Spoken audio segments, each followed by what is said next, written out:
Hello and welcome to another Daily Dose of Insights powered by Container Exchange. My name is Christian, and every other day we bring to you the key news, stories, and data points that move container markets and hence your business. Today it's Friday, so we have Fundamentals Friday here at DDOI. Let me quickly share my screen to give you a little bit more guidance here. As usual, we look at what are the key themes, the key fundamental topics that are moving markets right now, and we have four core headlines here. Number one, a quick look at the Panama Canal. We've read yesterday that the Panama Canal authorities just extended transit restrictions towards the beginning of September, thereby raising concerns over consumer goods prices. So how much of an impact will that increase in restrictions and hence a delay in shipping movements have on consumer goods prices? Overall, we don't expect to see a significant impact specifically on logistics because most of these disruptions have already been factored in by industry participants, and investors have been rerouted, or networks have been redesigned to, for example, move through the Suez Canal around Africa, or of course through the US West Coast if you're looking at Trans-Pacific. Second highlight there, quick look at the Western Canadian ports, specifically Vancouver and Prince Rupert.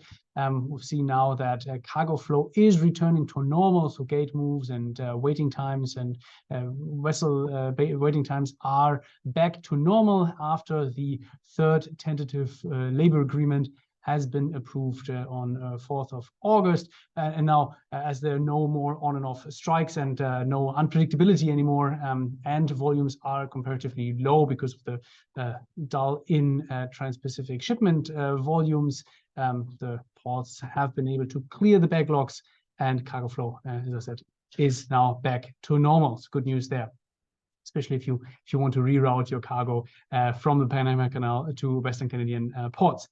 Then a quick look at rates. Transatlantic rates are really suffering right now. We've talked about this on and off over the past couple of months, always expecting rates to drop sharply because carriers have been moving capacity, so supply, into this market after a significant deterioration on Trans-Pacific shipping rates or spot rates. And so the movement of capacity from sectors or from trade lanes that have suffered very quickly after COVID into trade lanes such as Trans-Pacific that have held up comparatively well, essentially led to a glut in capacity on this trade lane, so on Transatlantic, essentially then leading to an overcapacity situation and pushing down prices. So we always expected this, always talked about this, now this is happening. So actually good to see that economic theory holds true here. And now, of course, shipping rates or transatlantic rates are in negative territory, negative from a loss-making perspective, and that will likely trigger blank sailings or also a reduction of capacity on that trade lane, and ultimately will bring up rates a little bit to at least see variable costs. And then lastly, a quick look at spot container shipping rates on Trans-Pacific. So moving back from Atlantic to the Pacific, we're seeing here that spot rates are turning upwards sharply, now surpassing contract rates.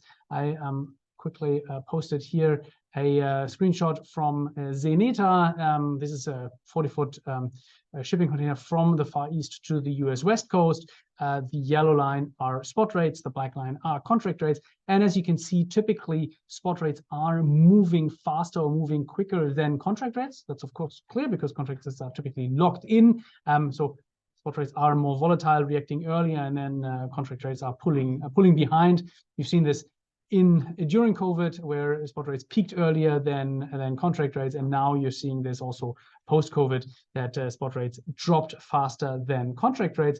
And now you're at this interesting intersection here in the bottom right, where spot rates are surpassing contract rates, most likely because of some capacity restrictions by the carriers, but also because some of the spot rates might have now been in negative territory, so below variable costs. And hence, of course, that's a signal for contracting negotiations that most likely we won't see contract rates fall much further. Cool, that's it from me from today. A quick look at sort of the fundamental factors in shipping and container logistics this week. Have a fantastic start into the weekend, and see you all on Monday. Take care.